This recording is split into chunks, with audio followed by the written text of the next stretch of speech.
कुछ कहने की जरूरत नहीं है। आप जिस भी क्षेत्र में जाइए, 17 साल बनाम 17 महीना में 5 साल बस रोजगार की बात कीजिए। आज पूरा बिहार हमारे आदरणीय नेता के साथ खड़ी है। जहां भी जाते हैं जन सैलाब उमड़ के उनका आता है। आज अररिया की धरती पे जो रेणु की धरती कहलाता है, आज मरहूम तस्लीमुद्दीन साहब जो सीमांचल के गांधी कहलाते थे, आज उनके बेटा जो हमारे गठबंधन इंडिया गठबंधन के जो लोकसभा के प्रत्याशी है शहनवाज हुसैन के नामांकन था आज। और जिस तरह से शहनवाज आलम का आज नामांकन था, जिस तरह से अररिया की धरती रेणु की धरती है, ये हमारे आदरणीय नेता को सुनने के लिए आए थे। इस धूप गर्मी में लोग अपने नेता को सुनने जरा सा भी कोई भी परेशान नहीं हुआ। और हमारी आधा आबादी जो महिलाओं की आज देखने को मिला, क्योंकि जिस तरह से बेवकूफ बनाया गया महिलाओं की मान सम्मान की बात करते हैं। कहाँ है महिलाओं की मान सम्मान की बात? जिस वक्त मणिपुर जल रहा था, इतिहास में पहली मर्तबा हमारी माँ बहनों को निवस्त्र करके परेड कराया गया। उस पर बेकर में बैठी सरकार जो है कहाँ थी? हमारी स्मृति ईरानी बाल कल्याण मंत्री हैं, कहाँ थी? सोत आवाज उन्होंने क्यों नहीं बुलंद किया? महिलाओं के मान सम्मान की बात करते हैं। हमारी महिला पहलवानों को देखिए, देश का नाम रोशन करके गोल्ड मेडल जीत कर लाई, और इनके मंत्री विधायक ने उनके अंगों को छुआ। उस वक्त में स्मृति ईरानी कहाँ थी? क्यों नहीं महिलाओं के प्रति आवाज उठाई? बेटी बचाओ बेटी पढ़ाओ का नारा देते हैं, ये सरासर झूठ है। कोई मान सम्मान महिलाओं को नहीं मिला। तो हमारी आधी आबादी जो महिलाओं की है, उनके ही वोट से, एक एक वोट पे, एक चोट पे आज मोदी सरकार हिल जाएगी। और हम लोग जो दावा करते हैं 40 का 40, हम लोग 40 का 40 सीट जीतने जा रहे हैं। क्योंकि महिलाओं को जिस तरह से इन्होंने देश में रुलाया है, अत्याचार किया है महिलाओं पे, आज महिलाएं इनसे उब चुकी हैं। इनके जुमलेबाजी में कोई नहीं आएगा। उज्ज्वला योजना के नाम पर फ्री में गैस सिलेंडर देने का जो काम किया, आज बता देना चाहते हैं हमारी ग्रामीण महिलाएं आज भी चूल्हे पे खाना बनाती हैं। क्योंकि 300-400 तिहारी कमाने वाला मजदूर 1000 का गैस नहीं भरा सकता है। वो चूल्हा सिलेंडर जो है वो जमीन में दफना चुकी है हमारी ग्रामीण महिलाएं, और आज भी वह चूल्हा पे खाना बना रही हैं। तो महिलाएं अब झूठे झांसे में नहीं आएंगी। और हमारा जो अररिया लोकसभा की जनता ने ठाना है, क्योंकि यहाँ पर इनको बदलाव लाना है। 10 साल से जनता को बेवकूफ बनाया गया। रेलवे स्टेशन का वादा किया गया था, वो नहीं बना। यहाँ मेडिकल कॉलेज खुलवाने का बात था, वो नहीं बना।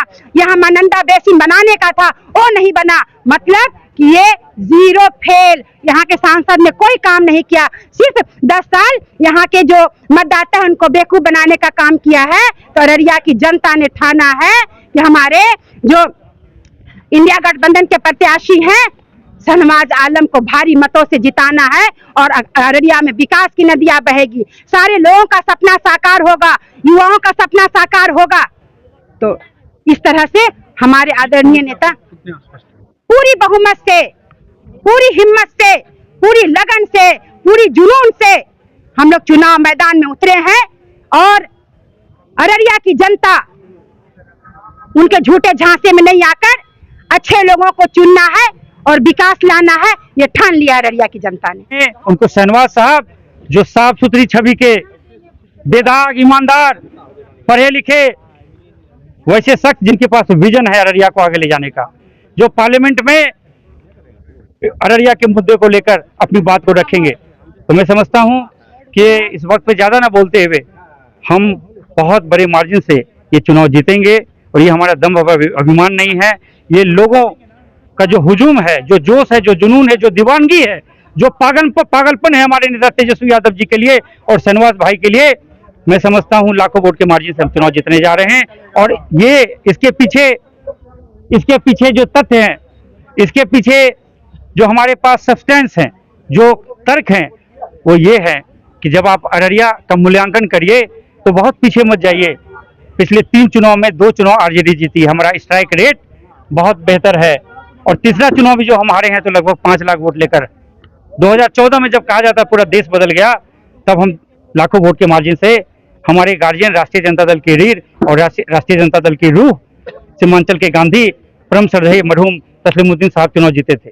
फिर उनके साहबजादे 2018 में उनके इंतकाल के बाद जो चुनाव हुआ, तब चुनाव हम जो चुनाव 65,000 के मार्जिन से चुनाव सरफराज आलम साहब जीते।